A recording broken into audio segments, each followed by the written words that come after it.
আপনারা অনেকেই সরিষা চাষ করতে চাচ্ছেন বা অনেকেই ইতিমধ্যেই সরিষা কিন্তু মাটিতে বুনে দিয়েছেন। এই সরিষা চাষ করার আগেই আমাদেরকে জানতে হবে সরিষার একটা মারাত্মক রোগ সম্পর্কে। গত বছর এই রোগের কারণে প্রায় অর্ধেকেরও বেশি মানুষের কিন্তু ফলন কমে গিয়েছে। তো যার কারণেই এই রোগটা সম্পর্কে আমাদের জানতে হবে, তারপরেই আমরা সরিষা চাষ করব। আর এই রোগের সমাধান কিন্তু পরে নিলে হবে না, এই রোগের সমাধানটা সরিষা চাষের শুরুতেই নেওয়া লাগবে। যার কারণে এই রোগটা জানা আমাদের খুবই জরুরি। আসসালামু আলাইকুম everyone, welcome to my YouTube channel খামার ও কৃষি। বরাবরের মতো সাথে আছে আমি সাজ্জাদ হোসেন। সরিষার মারাত্মক রোগ বিকৃত মূল রোগ বা ক্লাব রুট রোগ, এই রোগটা সম্পর্কে আপনারা অনেকে জানেন না। তবে গতবার কিন্তু এই রোগের ব্যাপক সমস্যা হয়েছিল, যার কারণে আমাদের সরিষার ফলন অর্ধেকেরও কম হয়েছিল।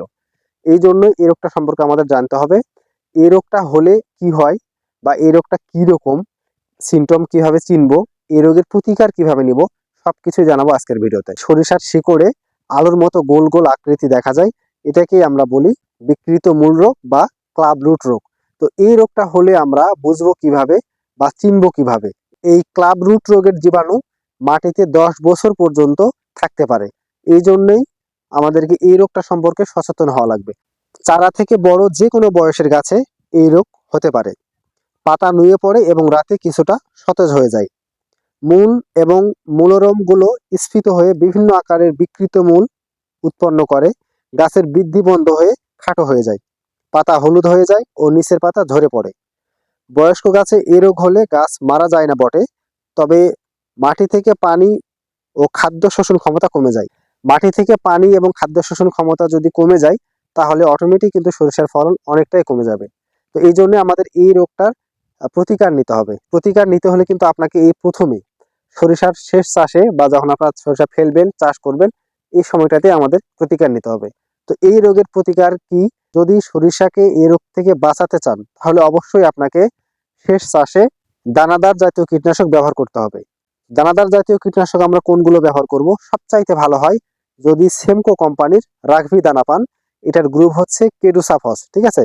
তো এই রাঘবি দানা বা কেডুসাফস গ্রুপের ওষুধ যদি আপনারা কিনতে না পারেন বা আপনার এলাকায় যদি না পান, অনেক কৃষক দাম এটার বেশি মনে করে, তো এরকম সমস্যা যদি মনে করেন, তাহলে আপনারা ক্লোরনটানিলিপ্রোল গ্রুপের ওষুধ 4G দানাদার কীটনাশক ব্যবহার করতে পারবেন। তবে এই 4G দানাদার কীটনাশক যদি আপনারা দেন, তাহলে প্রতি বিঘায় 2 কেজি করে দিবেন। এটা আপনার পেট্রোকেম কোম্পানির আছে ফাটেরা, অথবা অটো কোম্পানির রয়েছে এনফিউজ, এগুলো আপনারা দিতে পারবেন। আরেকটা দানাদার দিয়ে সবচেয়ে ভালো কাজ হয়, এটা হচ্ছে কার্বোফোরান গ্রুপ, যেটা 5G। তো বাংলাদেশে এই কার্বোফোরান গ্রুপটা কিন্তু ব্যান করা হয়েছে, যার কারণে এটা আর বাজারে পাবেন না। তবে আপনারা সবচেয়ে ভালো হয় যদি কেডুসাফস গ্রুপের ওষুধ শেষ চাষে দিতে পারেন, অথবা এটা না পারলে ক্লোরনটানিলিপ্রোল গ্রুপের ফাটেরা অথবা ইনফিউজ প্রতি বিঘায় 2 কেজি করে এগুলো দিবেন। তাহলে আমরা এই রোগটা দমন করার জন্য প্রথম শর্ত হচ্ছে আমরা দানাদার কীটনাশক দিব, যে কীটনাশকের কাজ হবে নেমোটেড, অর্থাৎ কৃমি, যেগুলো এই কৃমিগুলো দমন করা। ঠিক আছে? তো এই কৃমি দমনও কিন্তু আমাদের করতে হবে, যার কারণে আমরা কেডুসাফস গ্রুপের ওষুধ প্রতি বিঘায় 1 কেজি 300 গ্রাম দিব। এটা গেল প্রথম শর্ত। এরপরও আরো কিছু কাজ আমাদের রয়েছে। আরেকটা কথা বলে রাখি, এই রোগ হলে কিন্তু রোগ দমন করা খুবই কঠিন। ঠিক আছে? এই রোগটা যাতে আমার জমিতে না আসে, এই দিকে যদি আপনি লক্ষ্য রাখেন, তাহলে এই রোগটা আপনার জমিতে আসবে না। কিন্তু যখন চলে আসবে, তখন কিন্তু আপনার এগুলো আর কোনো কিছুই করা থাকবে না। এই জন্য যেগুলো বলতেছি এগুলো আশা করি করবেন। এছাড়াও অম্লীয় অ্যাসিডিক মাটিতে বেশি হয়, তাই চারা লাগানো 1 থেকে 1.5 মাস আগে জমিতে 1 থেকে 1.5 টন হেক্টর হারে ডোলোসুন প্রয়োগ করতে হবে। এছাড়াও সরিষার বীজ বপনের 1 সপ্তাহ আগে আপনারা যে ট্রাইকোডার্মা গুলো বাজারে পাওয়া যায়, বিভিন্ন কোম্পানির রয়েছে, যেমন হেকেমের রয়েছে, আরো কয়েকটা কোম্পানি রয়েছে, এই ট্রাইকোডার্মা গুলো সরিষা চাষের পূর্বে আপনাদের জমিতে প্রয়োগ করতে হবে, যাতে মাটি শোধন করা যায়। ঠিক আছে?